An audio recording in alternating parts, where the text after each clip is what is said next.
¿Dani? Hay que llamar antes de entrar. ¿Qué estabais haciendo? Durmiendo. ¿Uno encima del otro? Si os gusta dormir así, poned literas como nosotros. ¡Feliz Navidad a todos! Para Nochebuena somos los 6 niños, nosotros 2, mi suegra, mi padre, Carmen, Paco. ¿Pero qué pasa, suegro? Oye, que no tengo papel, ¿me puedes traer? Este año tenemos hasta caganet. ¿Papá? Más os vale que os portéis bien, ¿eh? Niños, no serán niños. Que los reyes ya están vigilando. ¿Pero qué hacéis? Parecéis perros peleando. Te cantamos otra. No te quejarás del recibimiento.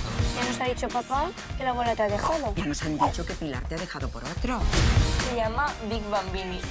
Pues resulta que ahora he empezado a seguirla. ¿Que la está siguiendo el tío ese? No se ponga nervioso, caballero. Cantar la suya es lo único que quiero. El trapero ese va por todas. El Bad Bunny a su lado, Gustavo Adolfo Becker. Eso no lo tengo yo controlado. ¿Ese que soy youtuber nuevo? Tenemos que librarnos de ella. Esta noche hago las maletas y mañana me instalo.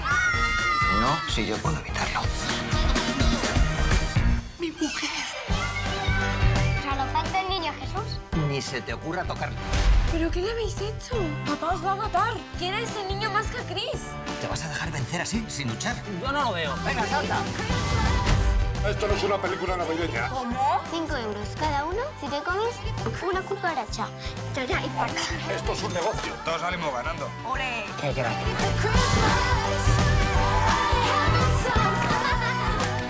No sé qué sería de los padres sin los abuelos. Papá dice que el abuelo y tú sois como la mula y el buey, pero no sé cuál es cuál.